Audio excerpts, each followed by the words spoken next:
Alright, so the first task is to explain the law of demand using a market graph. And the law of demand states that if a price for a good increases, the quantity will decrease and vice versa. So, right here, if the price goes up, the price increases, but the quantity decreases from the equilibrium. But if it decreases, the price decreases, and the quantity demanded increases. Alright, so the second topic we are going to be explaining is the difference between the movement along the curve and a shift in demand. So when there's a movement along the curve, it means that the price is changing and that the demand actually doesn't shift. So the equilibrium dot basically just stays on the graph, as opposed to a shift in demand, which indicates that there's a change in the taste and preferences of the consumers, the number of consumers, the price of related goods, so like a substitute or a complement, the income of the consumer base, or future expectations. And a change in the shift of the demand can lead to a increase in price and an increase in quantity, as opposed to the only change in price, which can either change one or the other, or bring one up and one down.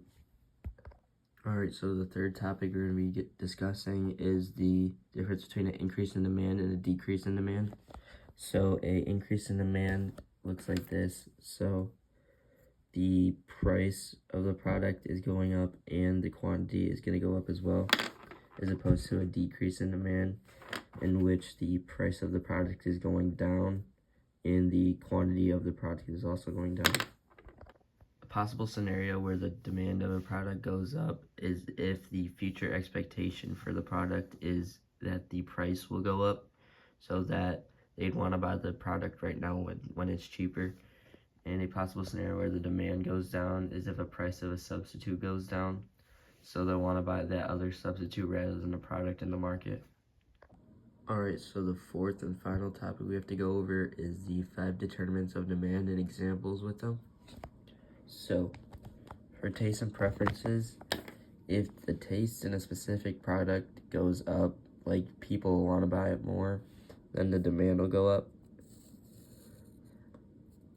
This leads to an increase in price and an increase in quantity. For the second one, we got number of consumers.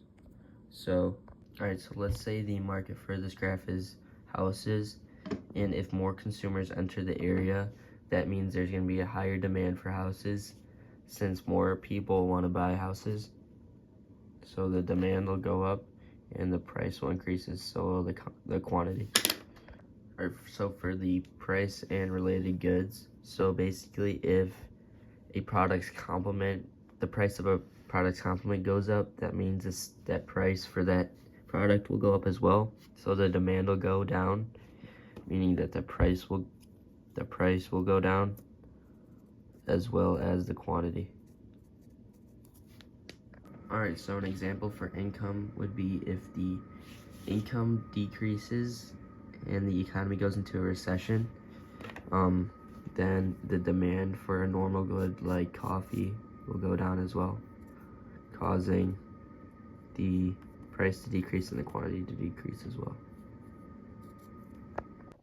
And finally, for future expectations, so if the price for a product expects to be going up in the future, then that means the people want to buy the product now since it's at a cheaper price, so the demand will go up, causing the price to increase and the quantity to increase as well.